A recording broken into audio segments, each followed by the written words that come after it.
Jack Russell Terrier trial. I think they found it guilty. Hi, I'm George the Antique Nomad.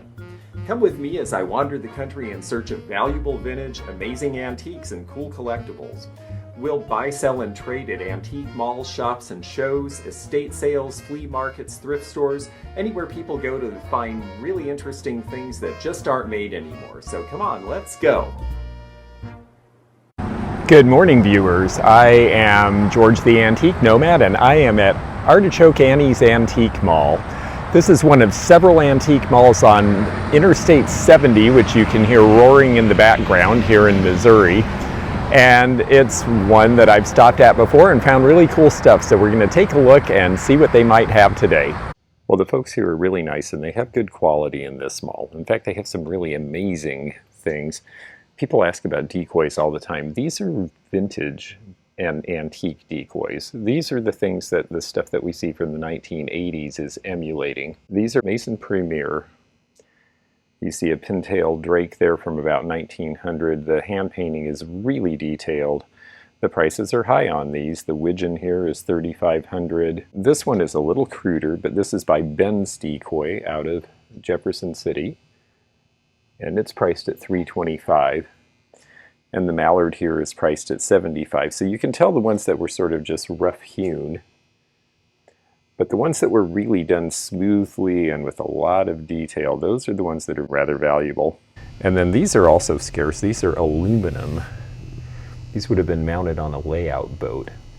And these are handmade and hand painted, so those are definitely scarce. Those are priced at $14.75 for the pair. I always love this guy. This was a smoker, German made, 1920s approximately. You would have put matchsticks in all of those toes, and then the cigarettes would have been placed and or butted into the head there, and then the smoke would come out of the mouth. They're very cute. I usually see prices between low end 45, high end 85 to 100 on those. This flat lucite donkey is a Palatnik design. These were made in South America. They were popular in the late 70s and 80s and sold in a lot of American gift shops. They are very collectible now.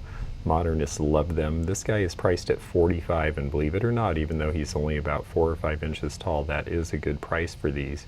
You will sometimes see them out there in the wild for cheap because people have not all caught on to this. These are by Goebel, the same company that made Hummels, but these are called Cowboys. They sell for about $30 to $40 each now, but they were very popular in the late 70s when they came out, and they all had different names. This is Bert, he's the soccer player. You've got a hockey player named Gil the goalie. Here you've got Gerd, the scuba diver. They're really a lot of fun. I've had collectors for these in the past, and they just have a real cuteness to them, and people like gnomes. They go well with Christmas stuff as well. Sort of sideways there is this bronze pipe that says Jamestown, priced at $40. Jamestown had an exhibition in 1907. It was considered one of the regional fairs along the lines of a World's Fair, and it was to commemorate the 400th anniversary of the founding of Jamestown.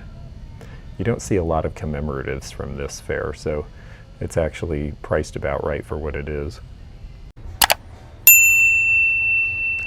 This is a master ray, and it is a violet ray machine. You can see the copy of the manual that says violet ray apparatus. It shows the different wands you can put on the end of this. Well, it would send electricity through this Bakelite handled device into these apparatus, which were filled with violet gas, and that would cause little electrical shocks to apply to the skin or wherever you placed it on the patient. The idea was to stimulate the skin in various ways to try to heal various skin ailments, and they were considered medical quackery, meaning that they were thought to do something that they didn't. However, I had a client who insisted that his burn doctor had used this sort of thing very successfully to help stimulate the regrowth of his skin after he had a serious burn on his face. And he bought one that I had for sale. So maybe there was something to them. In any event, it's priced at $165. That's probably the top end for these, but this one's in really great shape and has everything. Rookwood pottery out of Cincinnati was always well regarded for its artware, and this trivet is a good example why, with the seagulls. I believe this is a 1920s piece. I can't really see it out of the case. Rookwood is not inexpensive. This is priced at $300, but it is a really lovely piece, and Rookwood was always considered very high-end even when new. It was founded by a society woman in Cincinnati, and she brought in famous designers, including from as far as Japan, to do the hand painting back around 1900. We more often see molded Rookwood pieces that are of a single glaze color like these. The bookends on the left are the eagles. One has damage, that's why they're priced at $150. They'd be more if they were in better shape. And the one on the right is priced at $129. They were always pretty clearly marked on the bottom and had a date code that you could use. And so it's pretty easy to tell when the pieces were made. And if you ever wondered where the term Space Cadet came from, well, Tom Corbett's Space Cadet is this lunchbox, and it says this kit belongs to, and on the rocket you fill in the blank, and you were the Space Cadet. I believe there's a 1952 copyright date on there, and Space Cadet was considered a wonderful thing to be at the time. Now it seems to have a different meaning. Here's a bunch of old pins from the mainly 1960s and 70s, and a lot of them are flash views. So let's see if we can get them to flash for us. You see Elvis there, and then it goes to Love Me Tender. The man for the 60s, if we could get it to pop out, is JFK. Yeah, it's hard to do these in the case. They don't really show as well as I had hoped, but there's the Beatles. And there you go. Beetle Booster, and here you see their hair, and then you see their names. Flash view was a new idea in the early 60s, and they were lots of fun. It was a new take on an old idea called lenticular art, almost like if you think of Venetian blinds, and each side having a different scene on it, and then when you view it from a different angle, you see a different aspect of it. Well, I am low on swung vases, and here are a whole bunch, including up there, and some decanters here. This space is 20% off, so we'll see if there's anything that falls into my price range. Now, of this grouping, the scarce color is this rose pink in the Viking here. They didn't make this very long. They made it towards the end of their production, and this has the nice lotus bottom. It'd be $24 with the discount. That's not a bad price for that color. The deep true red is harder to find than the orange. This one's priced about $20. They're not bad prices. I don't know that there's any room in them for me, or enough room. This is a great design here, this amber one. I have this in the peacock blue, and it's in my personal collection, and I'm probably never going to sell it. They're hard to find. They had a 7-foot tall one in their headquarters in West Virginia when they were in business. This one is priced at $100 with the discount, but they are that hard to find. And then this is a clear and orange variety called flamenco. This is something I've rarely ever seen. It's priced at about $145, but I understand why. It's a really neat looking color.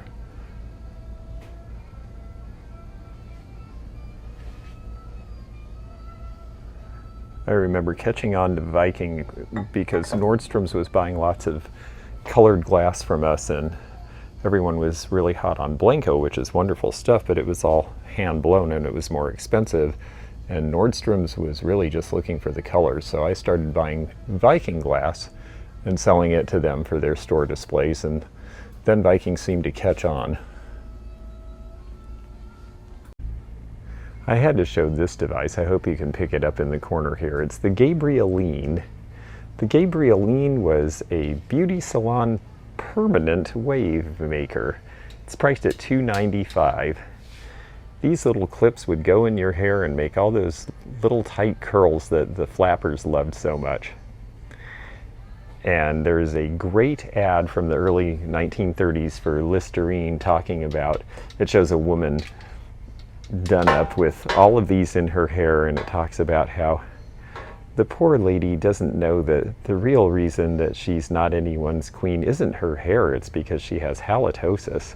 It's a horrible ad, and this device actually looks really horrible on. It really looks like something that would be a mad scientist's brain transplant device or something. I just love it. Jack Russell Terrier trial. I think they found it guilty. That just makes me laugh. I realize this is for a dog show. And it looks like they've got 2 of them, and people love, yep, the Jack Russell trial. People love their Jack Russell Terriers. I wonder how much these are. $69. That's actually pretty cute.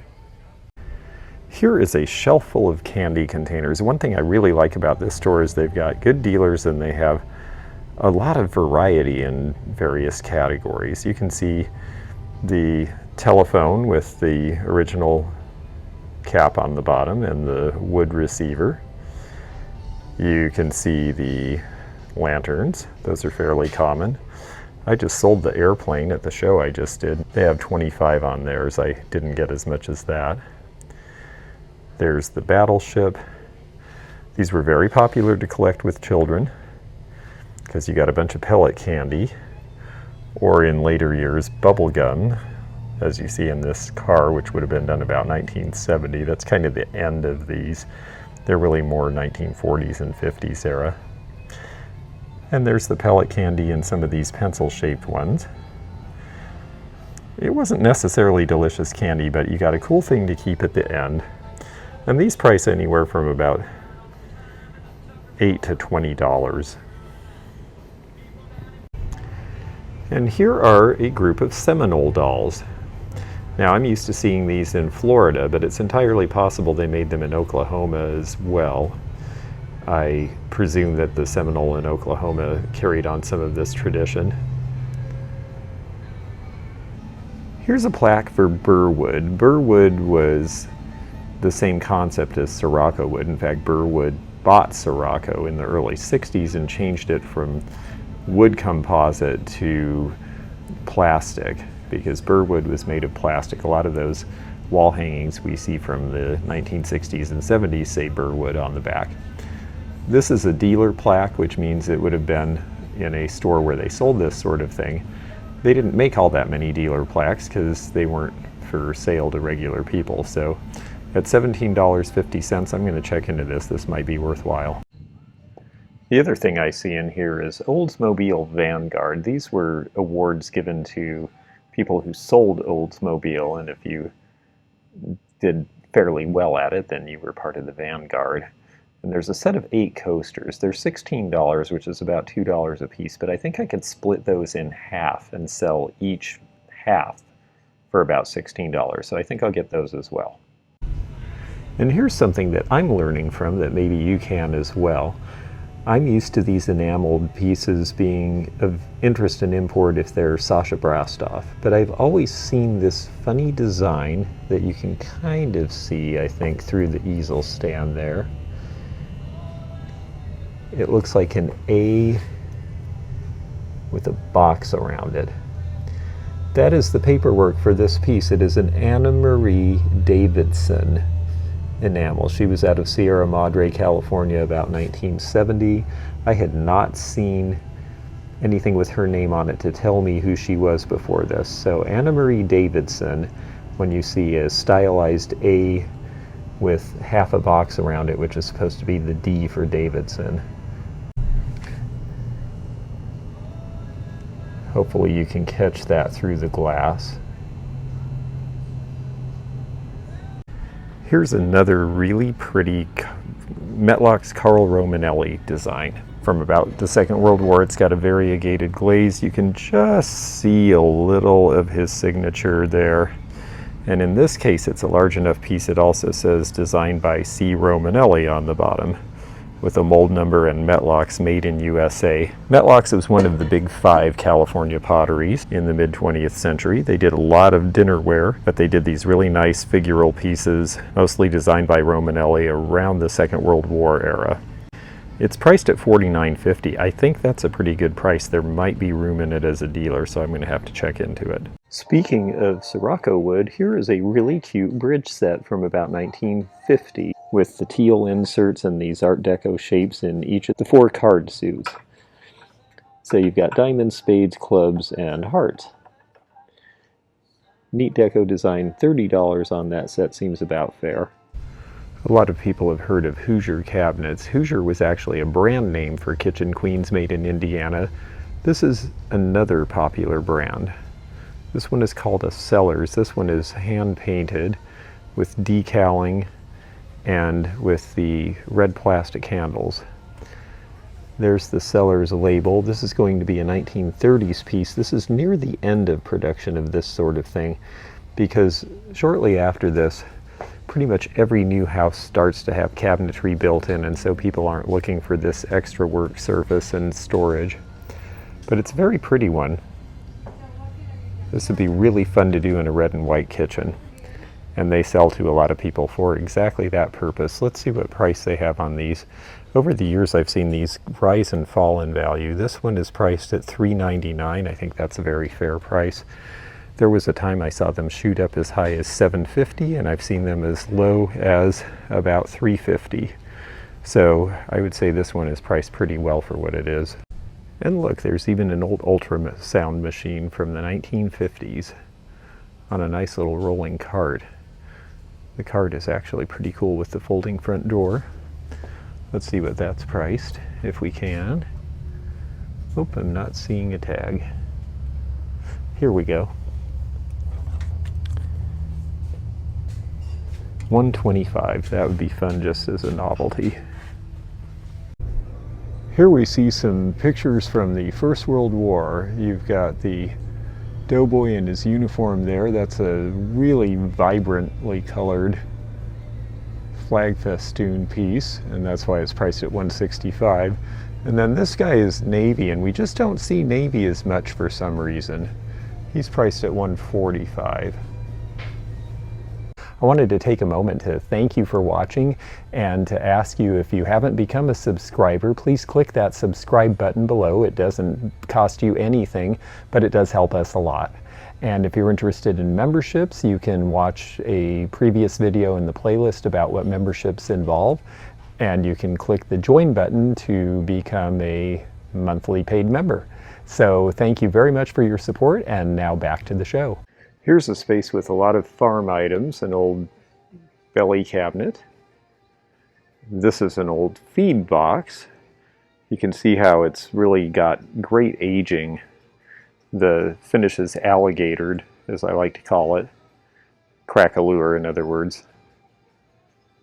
This is a neat old wainscot cabinet. Again, these are primitives because they were built for a specific need in a specific place, generally by the person who was going to use them.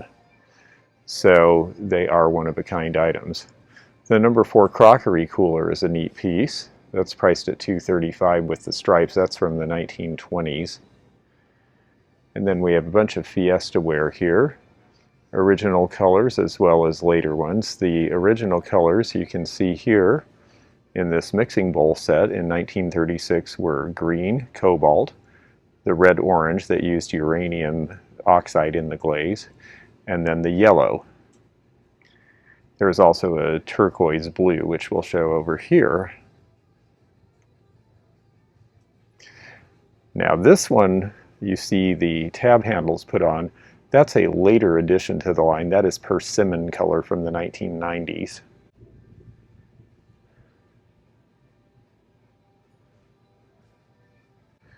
And then when you see these around, which you will from time to time, these are butter molds. Butter was generally done round rather than square up until really, I think, the 1940s or 50s. And people would sometimes use these to press them into interesting shapes, or to press the top into an interesting shape. A viewer asked the other day in my live chat on one of my videos whether Gladding McBean was a good mark, and it is, because Gladding McBean was the parent company of Franciscan, and here is a book on Franciscan. Gladding McBean, or G. McB marks, date before they started doing these textured wares in the 1940s. Desert Rose was the most popular dinnerware pattern of its time. They made something like 60 million pieces in the first 20 years. There are certain things that are still hard to find. The crescent salads. These square trays are microwave trays. They came out with a bunch of stuff in 1977 and only made it for a few years, and then the company sold off everything to an English company, and they moved all the production of Franciscan ware to England. So you want to look for the USA marks because they were frankly better quality and are more desirable to collectors. Here's the big turkey platters. The one on the left is the Ivy pattern.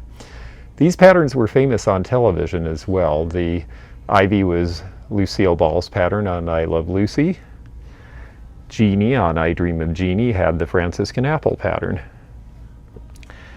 Desert Rose in the 70s was redone in a beige and brown tone called Cafe Royal.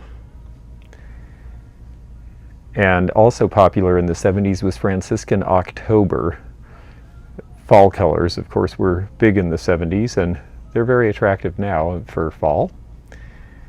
Franciscan Poppy is a harder to find pattern with these bright colors. It was in the line early and not for a long time. And then also later was Forget-Me-Not, this pattern here. There's still interest in these patterns because they just really look great on a table or in a display. They don't sell for as much as they used to, but if you're interested in collecting them, they're oven safe, they're dishwasher safe, and they're microwave safe. And here's a bunch of the Viking Epic long-tailed birds and a few other birds. They do know what they have here. They have the purple one, which is the scarcer color, priced at $125. The rest are in the $40 range. Except for the ruby, which is also harder to find. Here's a cute thing, and in this day where people are going back to ordering groceries at home, it might be useful. This is a little 1930s hanging oilcloth piece with the columns painted, and it has memo pads in here for what you're going to order, and then what you need to do around the kitchen that day. Priced at $16. That's a pretty cute little piece. I think that's probably about right for it, but it's neat. Here's some quilt tops, and I always like these. This one seems to have squares that were done by various friends of somebody as a presentation piece. Vida Estill, Nellie did that one. Oftentimes, and there's another Nellie Farney, who did that one. Benny. Oftentimes at the top you'll see who they were being presented to. This pattern is Dresden plate. It's almost like a collar around a plate. And then here's a coverlet. This is what I'm really interested in. I have customers for these out west, although it doesn't seem like there's going to be many shows out west for any time soon, but I do have mall spaces there. I need to get some merchandise into them. This is going to date to the 1890s. It's priced at, or possibly earlier actually, it's priced at $95. It does have a couple of little holes and snags, so I'm going to have to see overall how the condition is to decide whether to buy this, but the pattern is good and the colors are strong. Now there is a piece of chalkware for you. That is a bowl with fruit in it. The entire thing is one big piece of chalkware just as a decoration. I guess it's handier than keeping fresh fruit. Well, this match safe and pipe stand tells us how different attitudes towards smoking were 100 years ago. This would have been done in the teens, and it says, "He who does not smoke has either known no great grief or refuses himself the softest consolation next to that which comes from heaven." And that was apparently a quote from Bulwer, and I imagine that Mr. Bulwer's house didn't smell very good. It's an interesting item, and at $24, less discount, you know, pipe stands do sell, and this is interesting because it's got the match striker, it's got the place for the matches, it's got the place for the pipes, and I assume that this was probably a ring from which you hung your tobacco pouch. So I think I'm going to get this. Here's a neat piece of religious shell art. This is something somebody put together, I imagine by hand, although you do see these made in Italy, but this looks like a piece of folk art with God is love and the stars, everything decorated in shells with the decoupage. The shape of this makes me think it's probably as early as the 19-teens or 20s. It's done on some sort of a plywood, but plywood's been around since the 1800s. $49 actually seems like a pretty good price for an interesting piece. Religious themes don't tend to sell as well in folk art, however. This is a barware set, and unfortunately they have it priced individually, so it's more than I can afford to spend, but I've always liked this stuff. These are brands from the 1950s and 60s printed on the glass, and then you have the leather with the steer and the stitching together, and then they've also got the ice bucket and tray. But they have 72 on this set, 60 on this set, and 72 on that set. So altogether that is more than I can pay, but I do like it. This piece is Abingdon pottery, and it's unusual because it's painted. Abingdon was the company that eventually became Briggs. They were a bath and tile maker. And in 1930, with the Depression looming, they realized people weren't building houses, so they started making tableware and vases. And most of it was done in the same heavy ware. In fact, it all was done in the same heavy ware as the bathroom fixtures, but most of it was solid colors. There's the Abingdon, USA mark. Abingdon is a town in Illinois. But they did do some painted wares around 1940, and this vase with the guy sitting in front of the cactus is one of those pieces. Priced at $30, that's a pretty good price for what it is. It's very good quality because it's heavy like your bathtub is. Here's a good motto if you're a farmer: buy only what you cannot raise or process on your own farm or ranch. This was done by Mormon's Feeds out of Quincy, Illinois. This would have been a 1960s era advertising piece. You can tell because of the orange on everything. And these are becoming kind of collectible, so I'm going to buy it. I hear these referred to as Yoyo Dolls because they're made of stacking little round, they call them yo-yos, little sewn pieces that have holes in them. And then this one was done with feels like a vinyl face, actually, those two both. You can tell by the color of the fabrics used and the rickrack that they were done in the 1960s. They're priced at about $11 or $12 each. And then we've got the classic sock monkey and a rather drunken looking clown. Look at these naughty kitty cats. This is a late Victorian litho print. It's $65. The frame alone is worth $65 because of all the texturing and the multiple layers. And then look what they are up to. They have found someone's very fancy hat with birds on it and have decided that it must be attacked because they're birds. Cats just do what cats do naturally. This was based on a painting by Carl Riker. This neat little windmill is a sample of sorts. This shows the model 12B Aero Manufacturing, Geneva, Nebraska. This is a windmill, a sample windmill, and it actually works. This would have been something a sales rep could take around with him. Would date probably to the 1950s or so. This is priced at $59. Nowadays we make our windmills a little differently than this. Francoma made this around the bicentennial, the American eagle, representing courage, power, and freedom. That is their flame orange glaze. And then it talks all about the American eagle and 1776 to 1976. Lots of stuff was made for the bicentennial, and there are bicentennial babies who collect this now. I buy and sell croquet sets when I see them, when they're complete with all of the wickets and the stakes, and the balls have to be wooden, as do the mallets.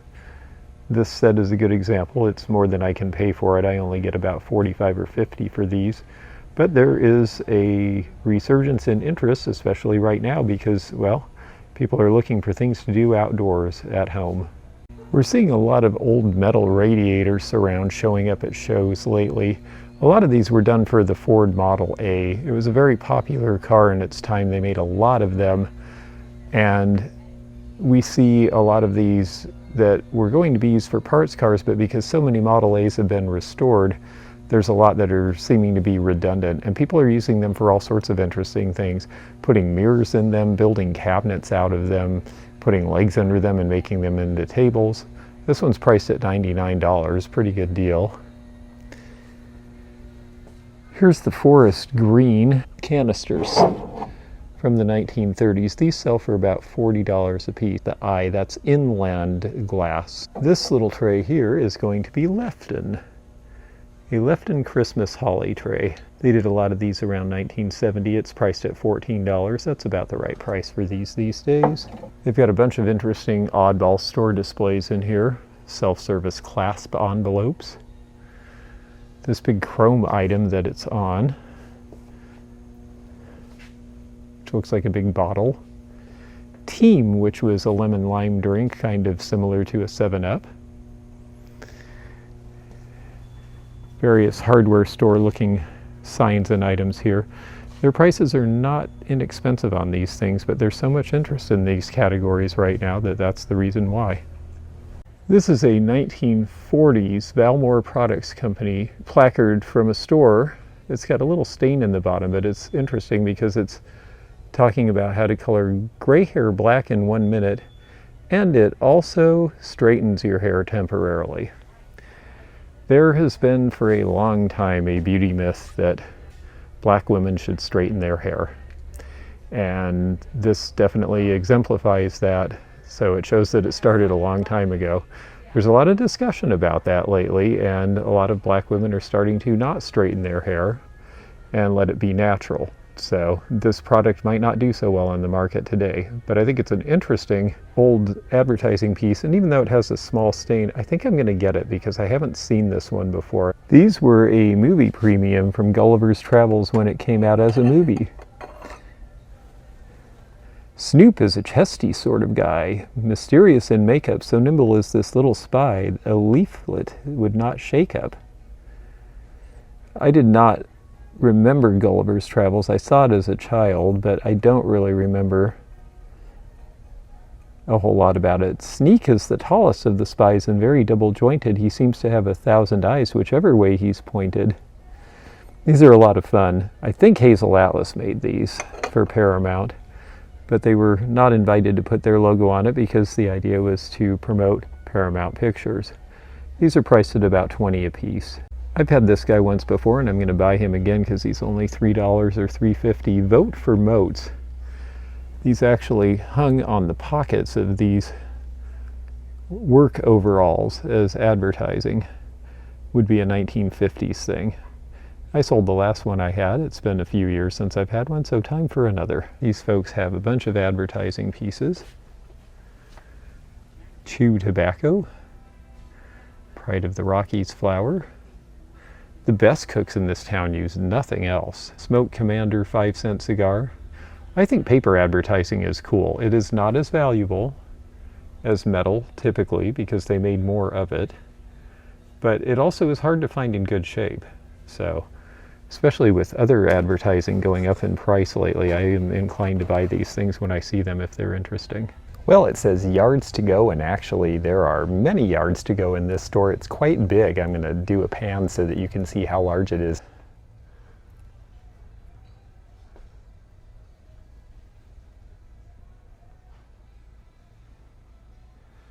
So I guess I have some more filming to do.